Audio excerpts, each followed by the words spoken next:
Think you're safe walking home from the bar with a group of your closest guy friends? Think again. Victim advocate Courtney Fisher says that this is actually a dangerous situation. Her problem is not going to happen on College Avenue. Her problem is going to happen when she gets to her room. Rape survivors Dion and Elisa have had similar experiences. Elisa was raped 3 different times by men she considered friends. All my male friends are my male friends because I think they're like great guys, but so were those people. I thought they were great people, and look what happened.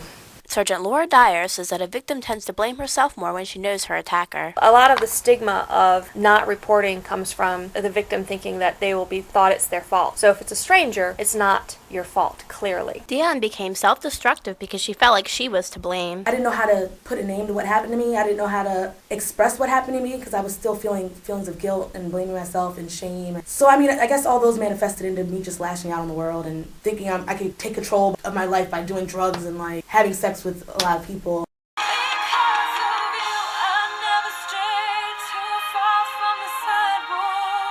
For a couple years, I thought it was me, and that's why I reacted the way I did and acted out, because I'm like, oh, this is me. Maybe I'm just wild and crazy. Maybe I'm just promiscuous. I was never promiscuous before this. I mutilated myself, and I caused pain upon myself because I thought it was my fault.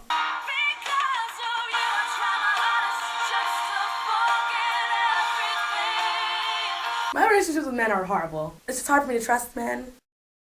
Elisa's most recent rape happened in October and was reported in the Diamondback. If you're front page of the Diamondback, people talk about it. To walk to class and hear people be like, wow, she was a whore. She shouldn't have done this. She shouldn't have done that.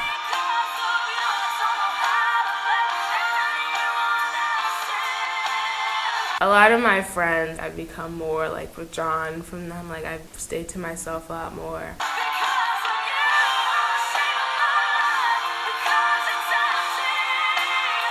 Men in general scare me. It could be like broad daylight, and if it's like me and a guy walking, like I will get as far away from him as possible. So it's definitely made me, I guess, just more afraid of life in general.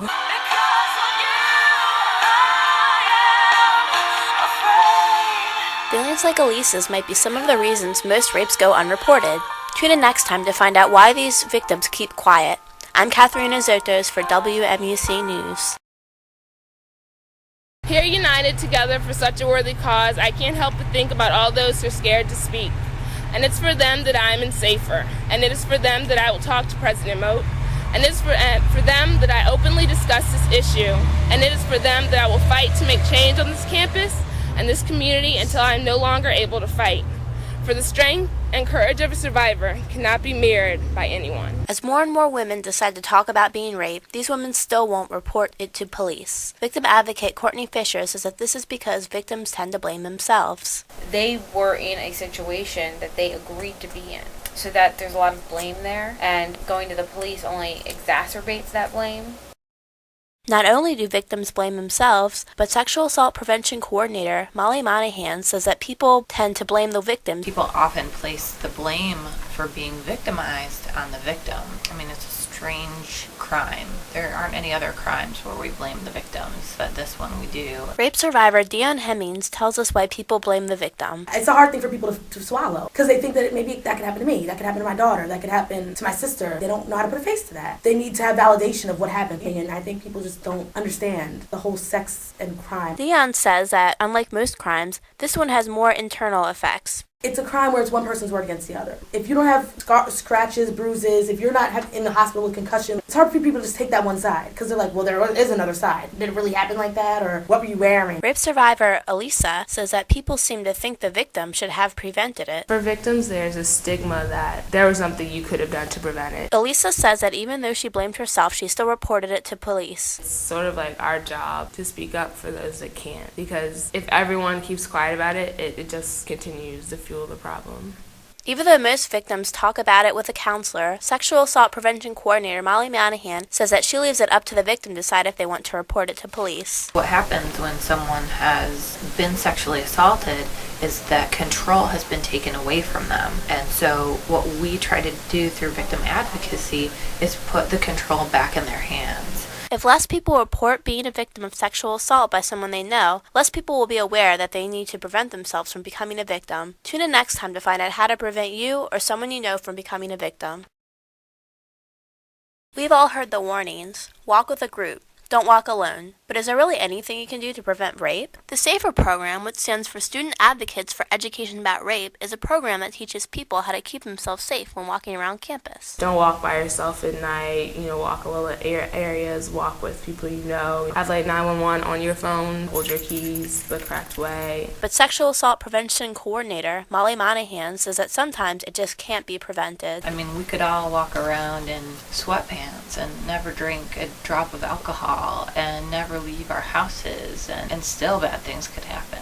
Rape survivor Elisa agrees that it's hard to prevent this. There's nothing you can 100% do to prevent yourself from being in a situation. So when does victim advocate Courtney Fisher think it'll stop? You can't prevent rape unless the people who are raping knock it off. Fisher says we need to target those doing the raping, men. Elisa explains why she thinks men rape. Men are just thought to be like this animal that can't control himself, and it's up to women to hold the line. If you don't do your job to stop that man from assaulting you, then in essence that's your fault. Women's Studies major Andre Walker says that men don't take rape very seriously. I feel like the problem is that not a lot of men take this situation serious.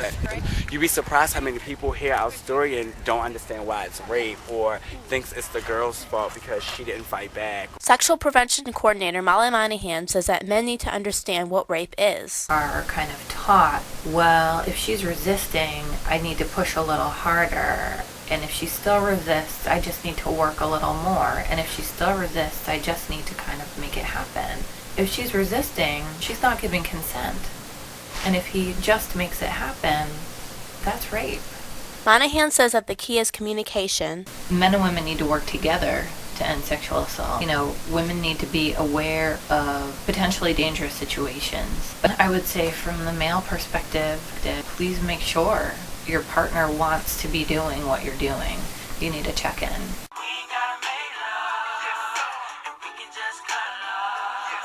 To find out other ways to prevent sexual assault, visit the Campus Health Center. I'm Catherine Ozotos for WMUC News.